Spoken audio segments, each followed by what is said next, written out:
Welcome back to the Table Rush Talk Show, where we dive deep into the world of entrepreneurship, marketing, and personal growth. I'm your host, Misha Zvagintsev. Today we have a remarkable guest, Christine Constantineau. Christine is a Canadian C-level executive, cash flow expert, and two-time founder. She has navigated the complexities of corporate banking and fund management, specializing in seed funding for startups. Beyond her Mhm. professional achievements, you are a stage 3C breast cancer survivor and Yes.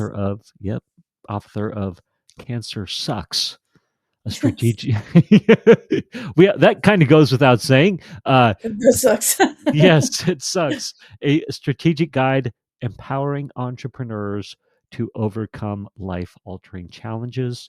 Your journey exemplifies resilience and strategic leadership, offering invaluable insights for entrepreneurs facing adversity.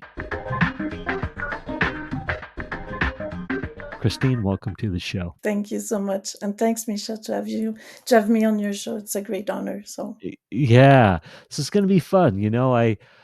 I love when pain or life circumstances or hitting bottom or things like that. Let's call it the bitch slap from the universe. Excuse my language. kind I of, love for, that. I'll take that in notes. So bitch slap. Yeah. yeah, forces change in our lives, or gives us new perspective or new, a new vision forward. However you want to say it. I'll let you speak to that for a minute. Does that bring anything to your mind as I say this stuff? Oh, yeah. Well, it did change a few things. Okay, for the better, not for the worse, but for the better. So sometimes you have to rethink your business plan. So do I love my job? Do I love to do what I do now? Because I had a business then. I still have the same business, but so I had to think about my new strategic plan after the treatments and everything.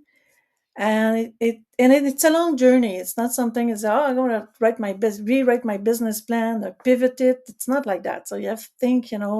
So it was like a journey of, it's always like a way to fall in love with me again as an entrepreneur, because sometimes you only love your clients, you forget yourself. So that's why I think it was a good thing to go back in the past and say, okay, what do I like to do? What really drives me in the morning to wake up and do something I really like to do. So That's amazing. Did you do an official process for that, or did all mhm. this develop so it didn't necessarily develop organically for you? No, I didn't. It's you have to do when you start a business, you have to write a business plan. Within the business plan, you've got your marketing plan, you've got to create products and stuff like that. It's about the same process. So I redefine my mission, my vision, and my values towards myself. So I did the same thing, but towards myself as the and the business. Like Facebook, we're the product with Facebook. So, but for ourselves and the business is supposed to work for us. So it's the same thing. So I had to rethink all of that. And I also wanted to, so I said, do I carry on what I've done in the past, or do you want to? So that's why I became more like towards helping people with cash flow management. I used to do it within the business because we're a consultancy business for accounting and bookkeeping. So I said, okay, the biggest problem my clients have, it's managing cash flow. And what happens if you get cancer or a bad client or your worst nightmare or an employee try to steal your business. So this is where I come in and I say, okay, and I always I always like to work in crisis. My husband thinks I'm crazy. So I work in Africa, by the way. So I worked in Africa where it was very tough for a woman, a single woman, to work. And I developed that kind of mindset, a focus to do this and that, and it has to be done the old-fashioned way, doing a business plan. It doesn't have to be like 30 pages. It could be just 5 pages. It's fine. So, but you have to redefine your business, and So every time you have a step back like this, a step back, you have to rethink, what I really want to do. Where do I want to be in 5 years? So you really always, you don't write a business plan, put it in your drawer. You have to rethink it every 6 months, every year. So that was my problem. Mine was written and I put it aside for 5 years, got cancer, then took it out of my drawer and then rethink about it. And I said, I want my business to work for me. I don't want to work for the business. I'm the owner, so, so it's just supposed to work for me, not the other way around. So that was my thinking. So I love it. What were the top 3 things that you changed, or does that make sense? yeah, Like yeah, yeah. before, after? Yeah, go ahead. Top three things. I didn't want to just work for the business. So I wanted to do something else in life. I wanted to train a dog. This has nothing to do with the business, but I want. So you might hear my dog like yap yap yap, but I think she's outside the door. She's. So I want to train a dog for and bring her to retirement public retirement places where sometimes people park their parents there and they leave them there. So I want to go there and give them something to pat on it. So it's a little dog. It's about this big. She makes a lot of noise. She makes noise like she's like big dog like this. So that's the first thing I did. I wanted to, when I wake up in the morning, I wanted to do something else and just grab a coffee, sit in front of my desk. I said, okay.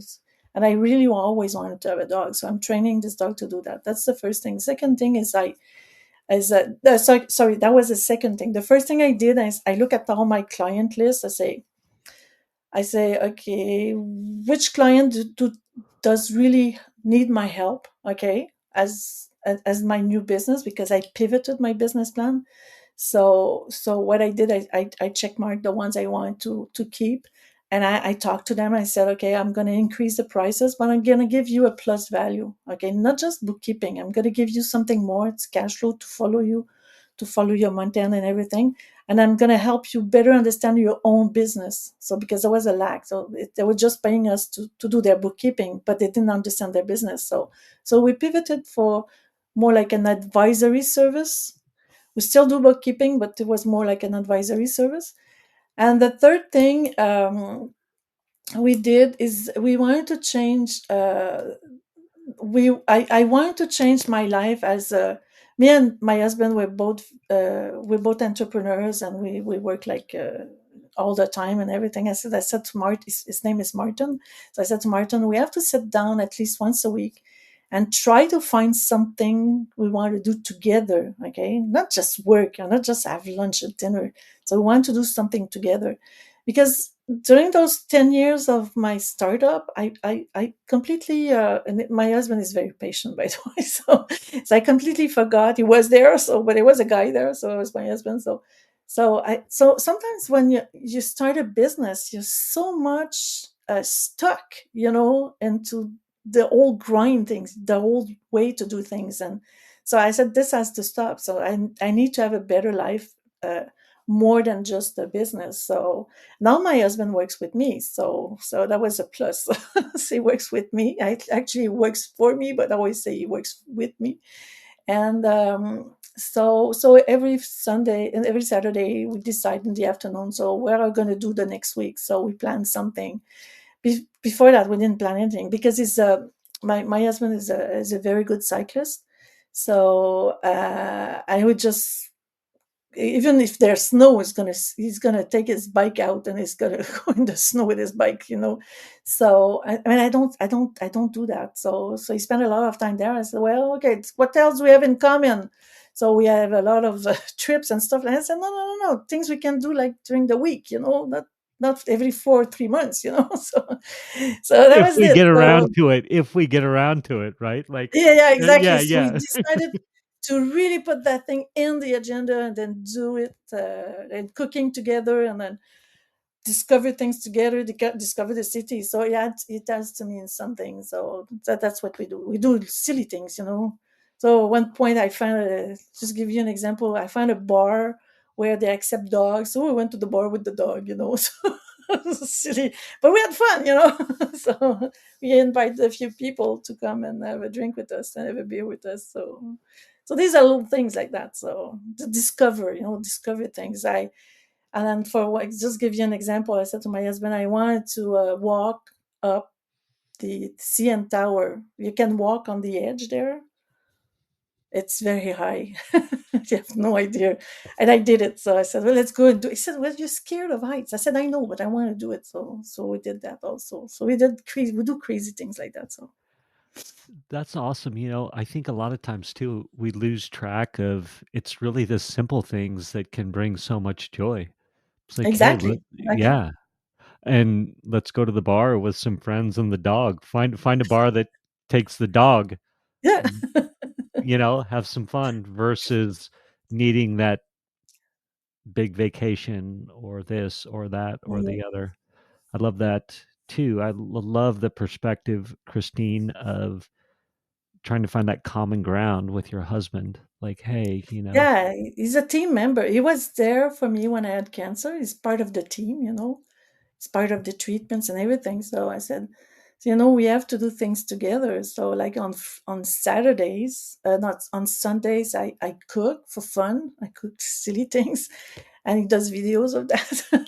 So I've got it's called a culinary challenge on Facebook. So I try like stupid things, but we eat it, by the way. We don't throw the food, so we're just gonna eat it. So I could do like a muffin. It goes like this big, in the. I tried everything. So just for the fun of it. But we eat it.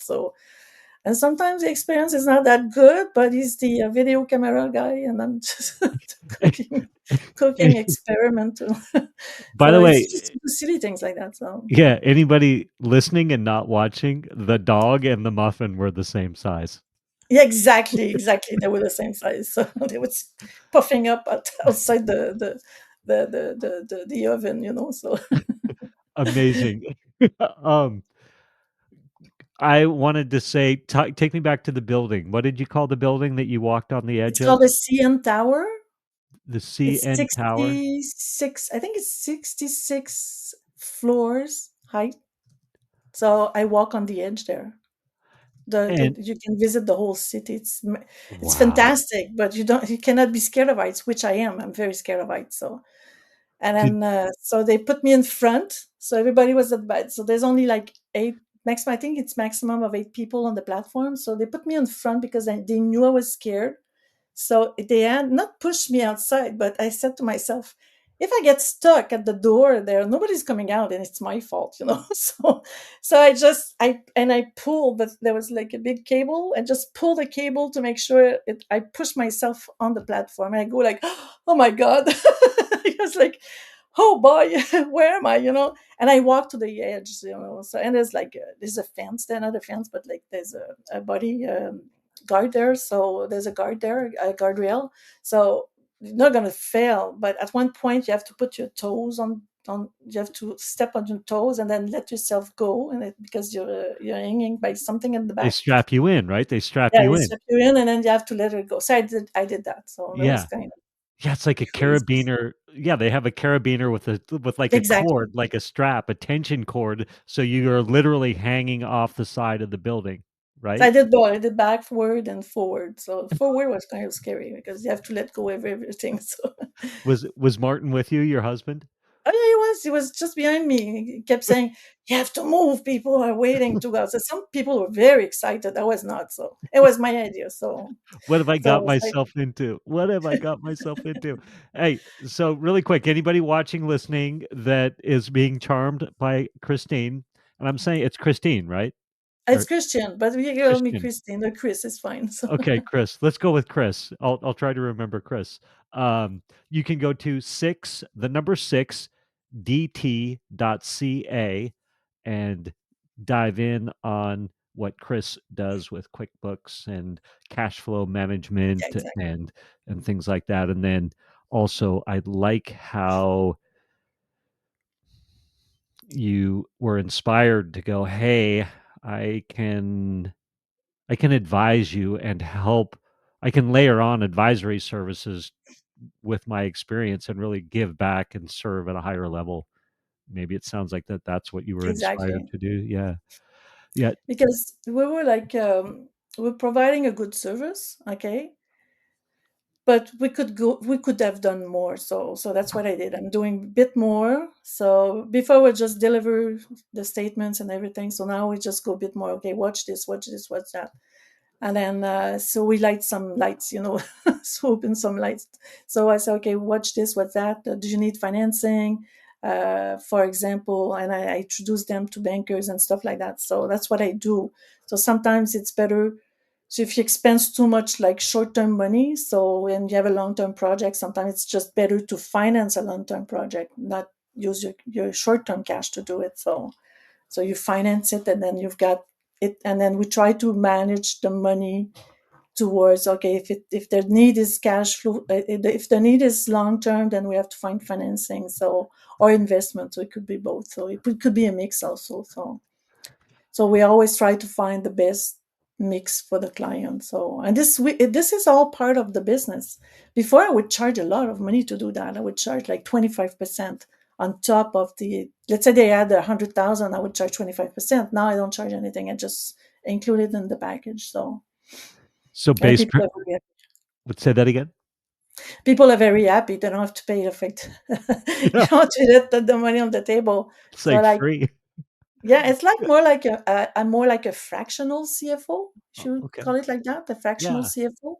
So I sometimes I wear that hat, so, and sometimes I don't. So, but always, because when I was a banker, um, and then it was very difficult for me to say no, because I hate to say no. No, when you negotiate, you never say the word no. Okay, it's a killer word. So you've got to find a solution for the client, and then, but it was difficult for some client. Some clients I had to say no. I said, we can't do it because you don't know your project, you don't know where you're going, you don't know numbers.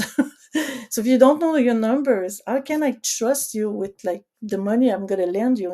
So or the management team was not strong enough to deliver the project at the end. So we look at all the aspects. I looked at all the aspects of a business, including the marketing, the expenses for the production, the R&D. I looked at everything to make sure, and then who was managing those parts of the business. So, do they have the experience to do it? Is it your brother-in-law, your sister-in-law? So are those real managers or fake managers? So as some of them were very difficult. Oh yeah, I've seen mommy and daddy and everybody in the business. So, but it doesn't really necessarily drive the business very fast. So you've got to hire the best person for that project or for the job. And then I said to myself, I said, okay, because people, there's a lot of startups and stuff like that, but people don't tell them how much money do you really want to lose at the beginning. They always think, oh, I'm going to make a lot of money. It doesn't work like that. So how much money are you willing to lose at the beginning? And then don't ask your banker to lose the money for you. So don't go to a bank to lose your that. So if your burn rate is too high, maybe you need an investor. Maybe you need to rethink your project. So this is where I challenge the client and I bring them to rethink me how to because the problem is you start a business and then you think everything's gonna be working super smooth. It doesn't. And when I started my business, it was super easy for me because all my clients were my teachers. I saw all their mistakes, I didn't make them. So for me, Right. my business was really smooth, just for cancer. So cancer was the big problem, but it was very smooth. But and I do see a lot of people in pain because of that. They don't sleep, they get sick, they divorce. I've seen a couple. They completely during the coaching sessions I was doing. Then one of them was very proactive, too much maybe. The other one was more like scared of losing money, and then they finally clash and they divorced. Right 6 months after I started doing coaching, because they didn't have the same values. So your business partner, it doesn't have to be your wife or your husband. You have to think about that. So, These are so good things. I yeah, it's so interesting. Boy, you bring up so many interesting points. I, like how people will sacrifice their relationships for the business inadvertently. Oh, yeah, exactly. Yeah. Yeah.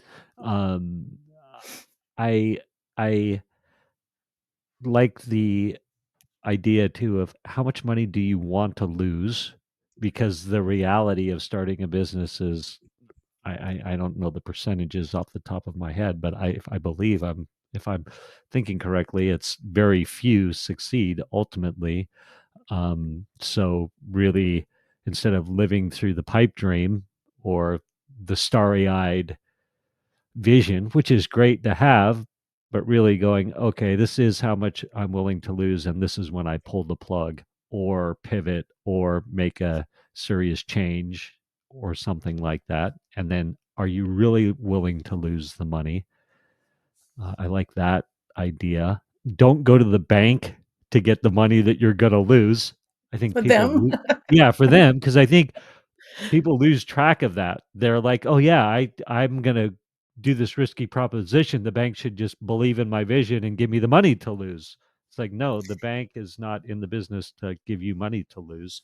Um, I also, had an opportunity to invest in some you do some angel financing or things like that along the way, and I I it always felt to me or feels to me when I talk to a lot of angel investors or business startups that are looking for funding, that it feels to me like they're really just trying to get their salary paid. And I don't know if that makes sense to you, or if you would It does. say yeah. So it's like, I actually don't believe in the vision of your company. I don't think you believe in the vision of your company anymore. You're just trying to get paid, or you're trying to keep the yeah, keep your paycheck coming. Does that make sense? Yeah.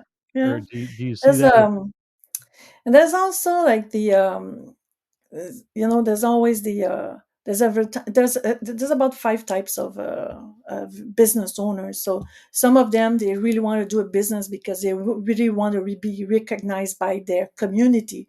For example, if you have like a potato farm in a region, everybody's working for the farm, that's great, so everybody's making business their money, so that's fine. So there's this person also, the technocrat. He only wants to see the best product, and I've seen clients like that. They say, "Well, get your product out," and no, it's not ready. It's not ready. No, no, but get it out. Make sure now somebody's gonna buy it.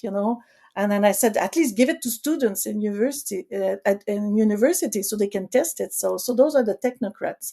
So not necessarily good also. But there's also some people, they just want to bring back a paycheck, like you just said, they bring back a paycheck. And there's also people that really want to grow and have like be recognized as a leader in their own field, and those are rare. So those are very rare. So there's 1% of them, and it's not that many. So there's not that many. So there's a lot of types of these. I could send you a list if you want and post it on your website. Yeah, But that'd be fun. it's interesting to see that it's not everybody's doing the same thing for the same reason. So Yeah, so if I heard you, I heard four, and maybe I missed one. They want to be recognized by their yeah. community, right? That's really just they want to be seen Oh, they as don't want a boss. That's the last one. They don't want to work for a boss. They don't want to. So they want to be the boss. So that's not good. So they don't want a boss. But yeah, but do you know how to manage a business? Do you know how to get clients? Do you know how to do this and that? So so and which then, is oh, go. no, no, no, it's okay. So go ahead. I'm just saying, some people, they just don't want to work for somebody else. But Yeah. it's not a business to do that. So It- a business So is more than that. So yeah, I love that. So the 1% are the ones that want to be recognized as a leader. Is that what you're they're recognized for their leadership, also their product. Okay, they have the best product in the world. They're recognized because they do reinvest in R&D. They do a lot of R&D investment. So that's very, so those people are very, so they have a whole department just to do R&D. They have the best culture in their business. They keep their staff have been there for many, many years. There's a lot of recognition nationally and internationally, but within the business also. So those are really the best leaders in the world, and there's not that many. So I have this. I have someone I know is very, very rich and everything, and then he does that. So he did that. He had the best product in the world, the best recognition. He didn't spend money like crazy. He didn't wake up in the morning and say, "Oh, I'm going to buy this company." He doesn't do that. So he thinks he's got a team to beside him, to make decisions. So he trusts his team. So there's a lot of trusting inside the business. So it's really a real business. So it's a film. It's more than $1 million revenues, but still. So those type of leaders. They grow. They learn from their mistakes. They adjust. They go and get the best people to work for them. Okay, so there's a lot of sacrifice they do. So they sacrifice a lot. They do for example, but they're not going to take any risk that's not evaluated. So because there's always risk in the business, so they make sure that the risk is really evaluated, and then they see what the opportunity is there, and then if they go and accept a project or something, then they know they're going to make money, but they also know what problems they're going to encounter when they do that. So it's really like an holistic approach. So the managers with an holistic approach, they see the business as everybody's working towards a project. They have everything together. That's the best businesses. So you have five fingers in your hand. So you've got R&D, accounting. So everybody thinks, wow, what's accounting? Oh, that's the old lady there that's doing the accounting. No, she's part of the team. So accounting, marketing. Oh, they're always doing these people. No, they're part of the business. So you've got to make sure that all these people talk to each other, so that it's gonna work. So R&D, marketing, accounting, and there's two more. there's sales and operations, the operations manager. So there's always five of them. So some people would mix marketing and sales, but I separate them, so because they're two different types of there's HR also. I forgot HR. HR. Yeah. So are we calling six buckets, or are we going to throw HR within It's operations? five buckets, but some people mix marketing and sales together, but they're not necessarily the same, but you can merge them together. So it would be operations, human resources, accounting, finance, CFO, okay, R&D, and then what, did I say sales and marketing? HR.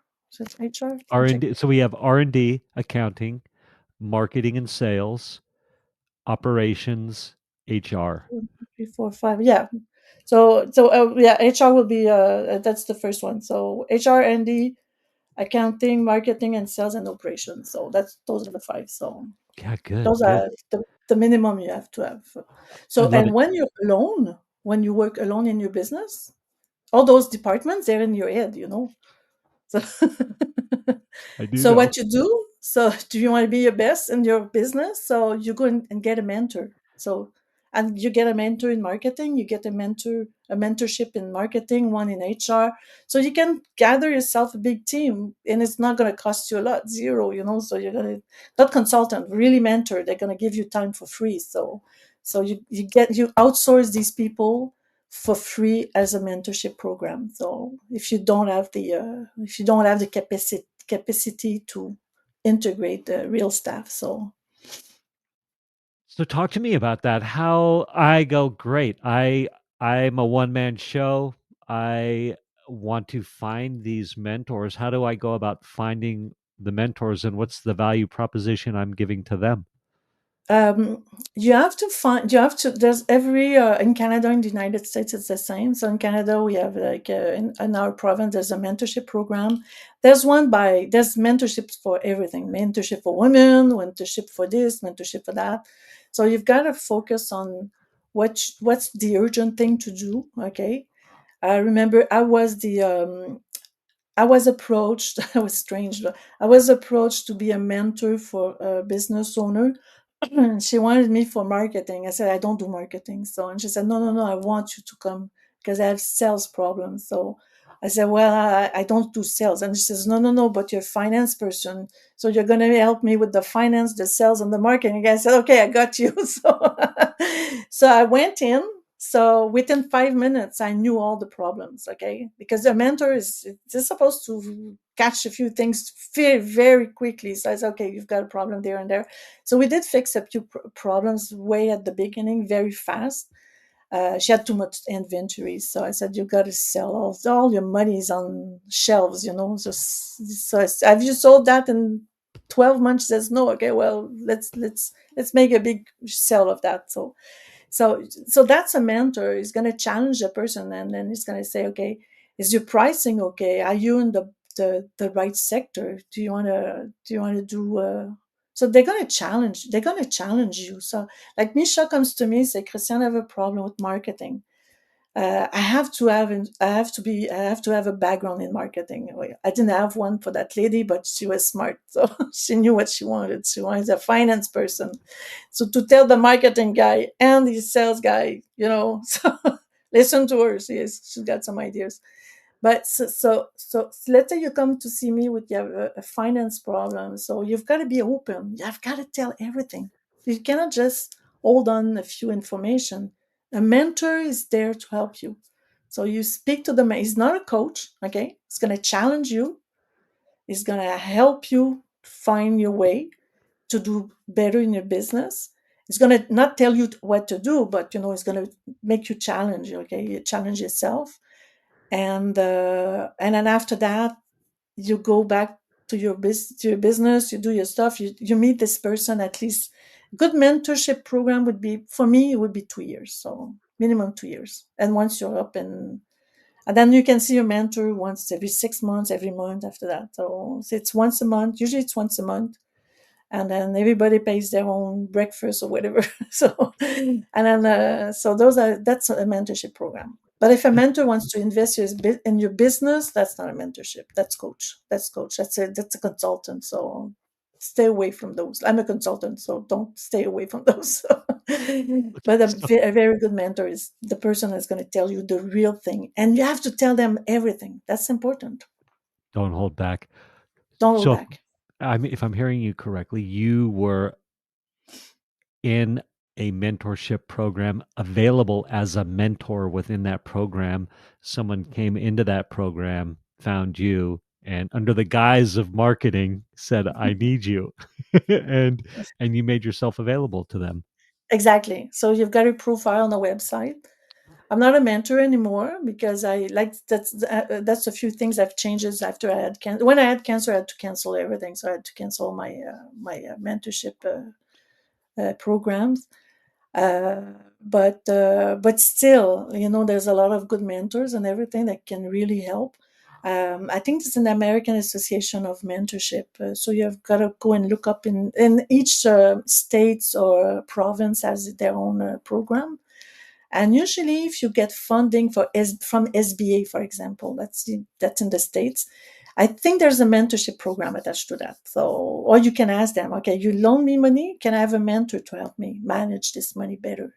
So it's very, very good. So it doesn't cost anything. So I love that. I would have mhm. been ignorant of that. Thank you for shining a light on that. That's really cool. I think that you can ask them for guidance, and then do have like a pile of people, and it's a way for us as a mentor to give back, okay, in the community what we've learned, because we were like we did make mistakes when we start our business. We do make mistakes and everything, so we share the best practices in business, and we help them not to make the same mistakes as us. We're like a mom and dad, so and then not part of the business. It's totally confidential, by the way. So nobody knows the mentor exists. So nobody knows.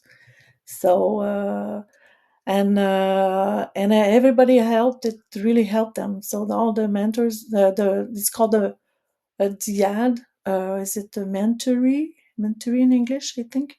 So so those people, uh, the ones I helped, it really helped them a lot. And there was one particularly during COVID, so that was not easy. So we did everything by internet, so by the web. So get a mentor, start a business, get insurance, okay? Get a mentor. And don't ask a bank money because you're probably gonna lose it. So if you don't, you're gonna lose your credibility with the bank. So, and another good advice: don't go to ask a loan if you think your number is all crooked, or if you think you if because they're gonna review you a year after. So you ask a line of credit, they're gonna review you 12 months later, and your numbers are gonna be off by 50%. That's kind of scary for banker. So they're gonna take your file and then they send it away to the head office and they're gonna give you a bad credit for that. So that's why it's kind of so don't rush too fast and try and get like local financing through business development corporation and stuff like that. So which is much better than the bank. So Oh, good. or subsidies. It's good. I love that. I have two questions for you. Good. What do you see as a timeline of success for most businesses? And let's say from somebody has an idea, solopreneur, maybe they spin up a team really quick.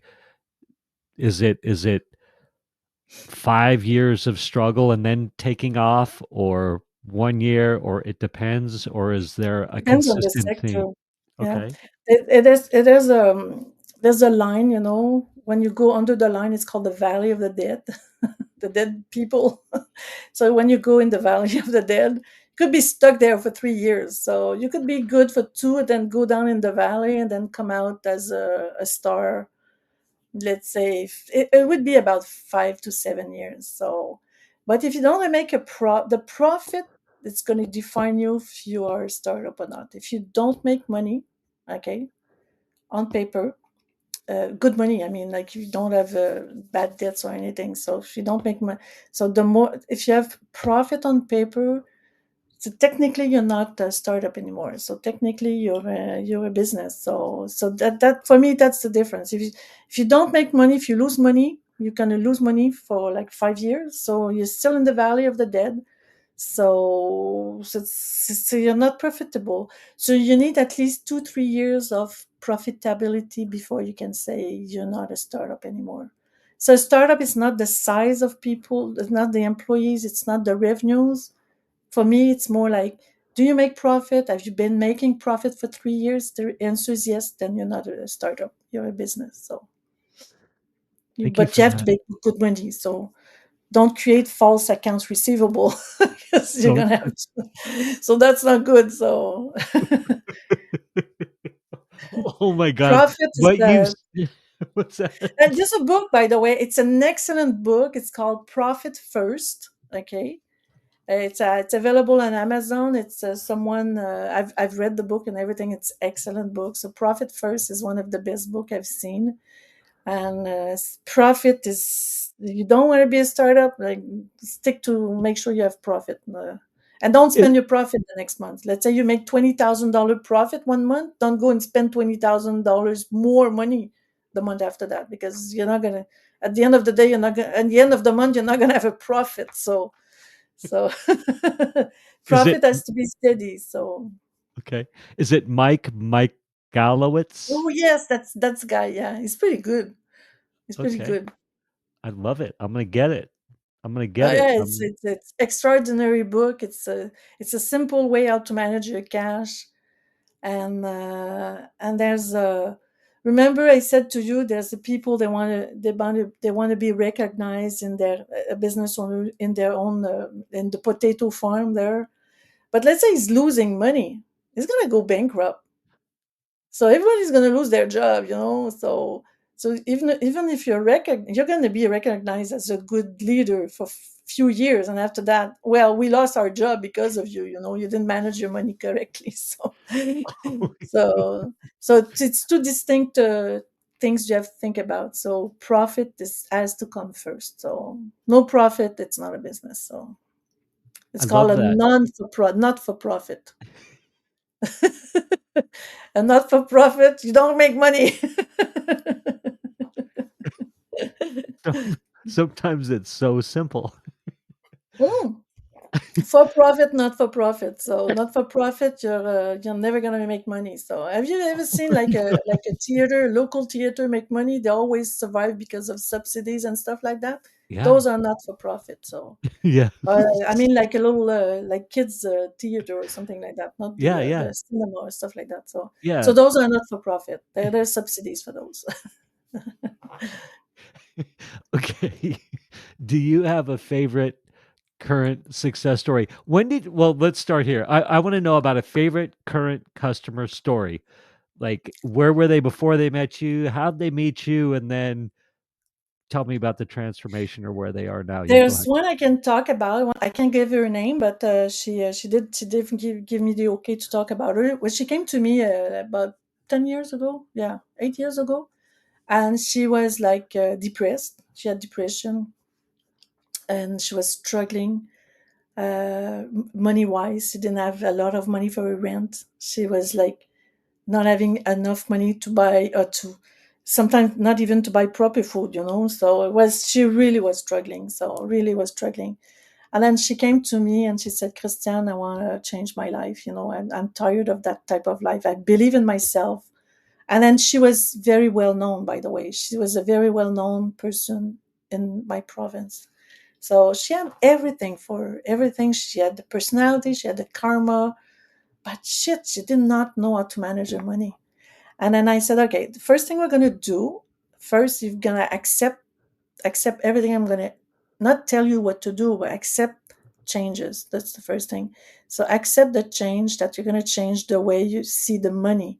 So now the business has to work to generate enough money to do one thing for the first month, is to pay yourself a salary. Okay. She went like, are you crazy? No, no, no, no. We're going to cut some expenses. All those subcontractors you pay them more than your own salary. Actually, your salary is zero. And then those subcontractors, they were paid $150 an hour. Everybody was happy. She gave them all their money and blah, blah, blah. So I said, that's not a business. So she did change. So we put her on a payroll. I say, pay yourself a bit of money every week or every second week, and we're going to put it on autopilot. So it means if there's no money in the bank account, you're not going to receive a pay. And then you pay yourself first before your suppliers. Okay. So that was the rule. So you pay yourself first. Suppliers, and then so what we did after that, we look at all the suppliers because they really were eating all her money. So we're like Pac-Man, tuck, tuck, tuck, tuck, tuck, tuck. So I said, so we looked at all of them. I said, you can get this cheaper. Okay. It's not because they were not very good, but there was like people starting their business, let's say, for example, as a social media marketer. Okay. And they were struggling to get new clients. I said, well, just get the newbies, and then just realign. You're going to still have service, but we're going to save money. Let's say we save 3,000, and she was making more than 150,000 a year. She was not putting money in her salary. No, no, no, no. So everything was towards those people. So the biggest expense was called the cost of goods sale. So it was all subcontractors. So we did check everything. And now she incorporated her company. She's making more. She doubled her business. I make sure that the cost of good, which is all our subcontractors, is about 30% of the revenues, not 90% or 80%. So now it's 30%. We did automation. We did automate a lot of stuff. Um, and I challenged her. I said, and then now she calls me. She texts me, oh, I know it's Saturday. Can I call you for something? I said, yeah, you can call me. I said, well, I'm stuck with this, and I'm not sure if it's a good decision or a bad decision. I say, okay, let's look at it at the problem, and find if it's a good decision, if you're going to make money. Every time you invest money in marketing, it has to pay at the end of the month. If it doesn't pay, 3 months, get rid of that. So if they and then people say, "Oh no, it's gonna take time. It's gonna take 3 months, 6 months before you see the changes." No, no, no, no. That's bullshit. So sorry for the word, but So it has to. If it's not working after three months, they don't know what they're doing. So don't let them eat all your money. So because it doesn't make sense. So if you and it, she was very well known. She just had to pick up the phone and get a few more clients, and that was it. So and we did the changes throughout a few months. We didn't change everything rapidly. It just went like 6 months, close to a year, and then she paid all her debts. Then no more debts. And she's super happy, and I'm happy for her. So that's that was the one I've seen that, and she had been in business before she came to see me before, and she had a big depression. She was in business for 8 years, struggling, a nightmare, and almost living with her mom and dad, and she was like 32 years old, and now she has her own house, and she's not a big corp, she's a small business owner, and but she makes nice money, she pays taxes, which is good. If you don't pay taxes, there's a problem, since you're not making money. you are officially a nonprofit paying other people. Oh, yeah, yeah, yeah. I'm not, I'm not for profit. I do help them, by the way. I do help Yeah. not for profit, but and I'm generous. I don't charge them, So, but it's only once in a while. But still, you have to. If you have a business, serious business, you have to pay the owners of the owner first, profit first. So pay the owner first. So pay Pay yourself the owner salary. So. first. Mhm. So if I heard you correctly, you said, "Hey, pay yourself first no matter what." So even if you don't have the revenue that month, you still are going to pay yourself. But you had money in the bank, so you have to make sure you've got money in the bank. So yeah. Okay. Awesome. And And then if you don't, if you see your bank account go lower, it's going to trigger something in your head and say, "Oh, gee, I've got to make more money this next month," Or like this client I was telling you about.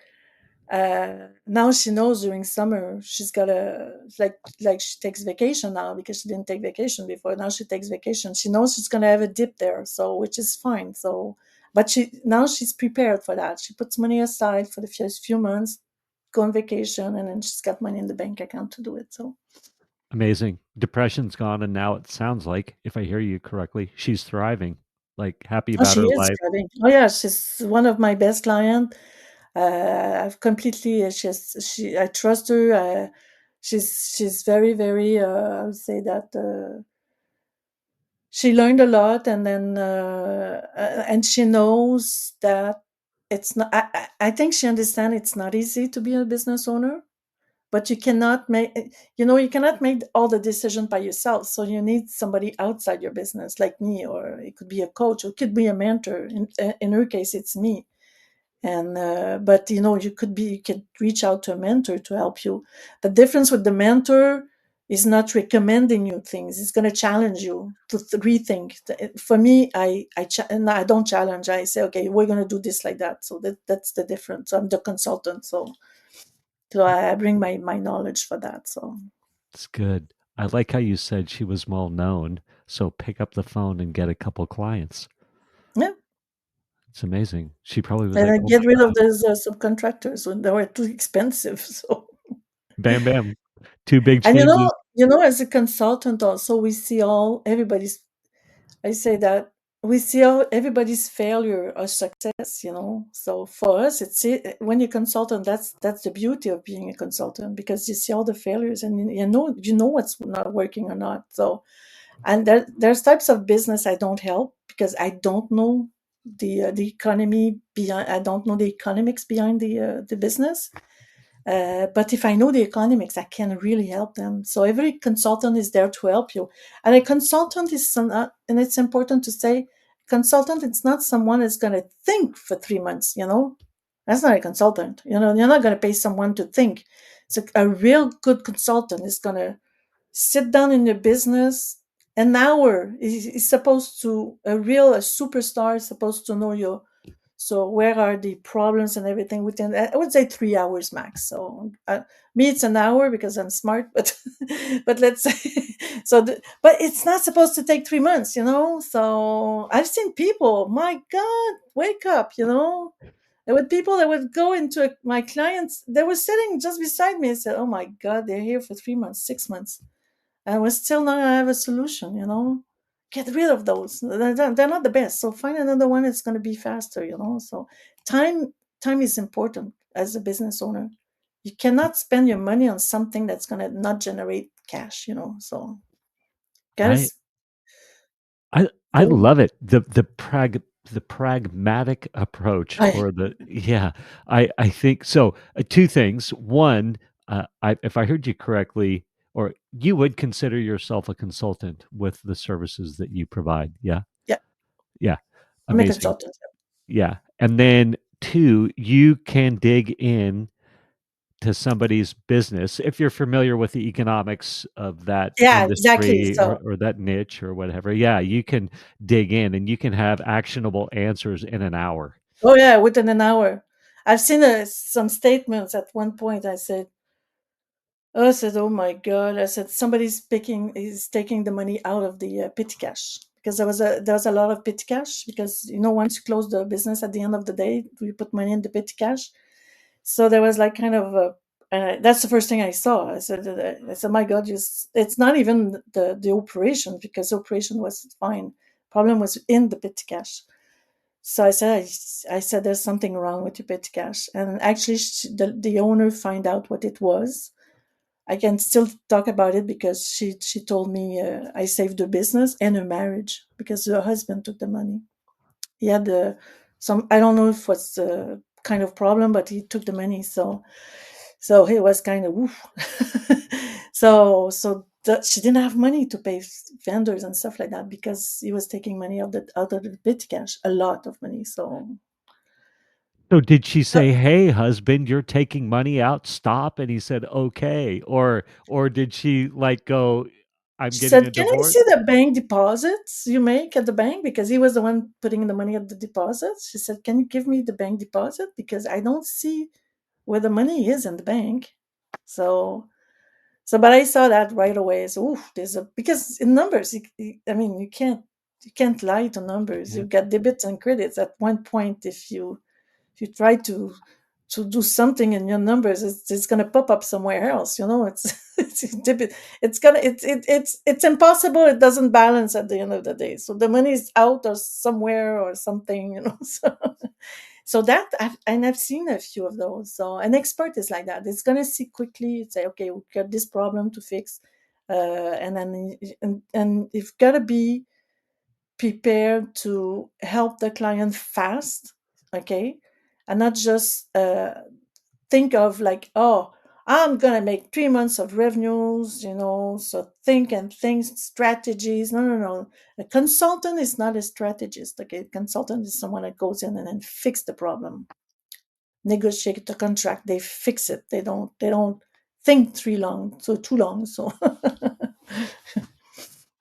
Okay, tell me the top thing in 2 minutes or less. Tell me the top thing that you learned from cancer that you can apply to entrepreneurial success.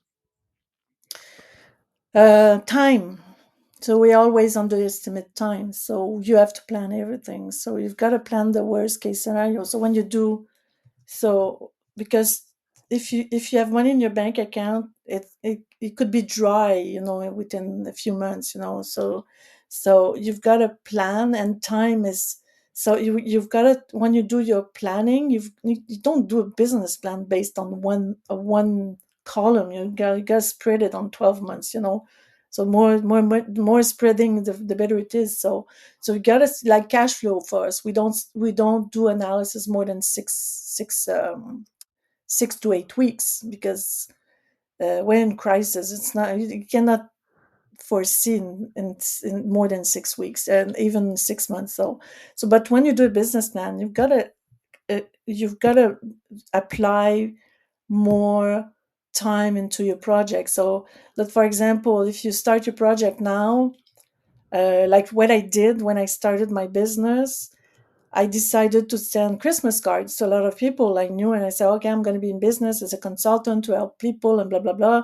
So, but I didn't start yet. So I was having like a drink for Christmas, and then all people send me a Christmas card and say, "Oh, I'm gonna talk to you next month," So you gotta plan. So it's not because you start a business, the money is gonna come in the next day. So plan every day. Timing is important. You've got to do your cash flow every Friday or Monday. Choose the date you want, but you got to manage your cash on a not a daily basis, but at least on a weekly basis. So crunch it. So that's the first thing. The second is make sure you've got the best team. So the best team is they're gonna bring you to. That's what happened to me. My sister, my husband, my kids were there. So everybody was there. And then at one point, my sister didn't know how to do bookkeeping because it's just a manager. So we find a subcontractor, and then she watched them. So she made sure they did their job and everything. So she did. So I could relax. So I could relax, and then so that's important. Bring the best team around you. It's gonna cost you money for sure. If it's cheap, then like my sister cost me zero, and she knows that. She knows I always make fun of that, but if you get somebody to help you for $0, take it. Get them on board. It's like a mentor. So time is important and the team is important. So don't try to do everything yourself. You're gonna hit a wall. You're gonna be tired. You're gonna overeat, overdrink. You're gonna fight with your lovely person because she or he gonna say, well, you don't spend time with the kids anymore. So you gotta see it, delegate as much as you can. So Yeah. that's important. Amazing. Thank you for that. Quick question. Do you have an email list that you're building? No, I don't have any emails. I'm launching a second book, a third book, by the way.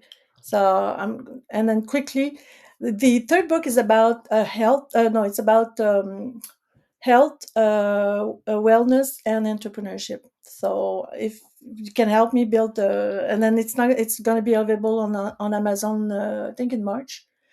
It's everything, and we have to rethink the business. Like at the beginning, we spoke about that, but we have to think the business works for us. We don't work for the business, so you have to pay me. So for me, I was spending too much time in my business, not enough time with my family. So that was my problem. But still, the business has to work for you. So and money doesn't count. If you can make so what's and I'm asking you, Misha, what's better, make $1 million or make 250? So what is better in sales? Let's, for example. To make $1 million or 250,000? Is that what you're Yeah, asking me? yeah. Well, it depends, but just with no other qualifications, a million. A million, yeah. It's the one that brings profit at the end of the Yeah, day. So you can have $1 million and lose 250. You can make 250 and $100,000 on the bank account. That's important. The focus has to be, and we hate we every people they cannot conceive to talk about money, but it's so important. Money pays vendors, pays salaries, pays yourself, pays everything. So you need money in the bank account. So that's good. I love that. All right, we are coming up against the wall on time. So I always love to ask this question at the end, and that is I'm going to hit stop, and you're going to go, oh gosh, I wished I would have said, or I meant to say, or something like that. So, assuming I'm going to hit stop, what's the thing where you're like, oh, I wished I'd have said, or I meant to say, or oh. Um, when I said I talk a lot about money and everything, and it's just my dada. But spend time to read a lot of, even to listen to podcasts. So book in your agenda time to learn something, learn from other people's, like podcasts or books and everything. And it's so much enriching. You don't have to do I did an executive MBA, by the way, but you don't have to do that. So you can be a success person just reading other people's story to get inspired by these people. So they're gonna elevate it too. So no problem. So Amazing. I love that. This is a great place to stop, Chris. Thank you so much. I'm going to hit stop and we'll say goodbye offline. okay, offline. Okay. Thank you for listening to this episode of the Table Rush Talk Show. For resources to help you sell your stuff, go to belove.media/resources. That's belove.media/resources. And be sure to subscribe, comment, 5-star, and share. Thank you again for listening.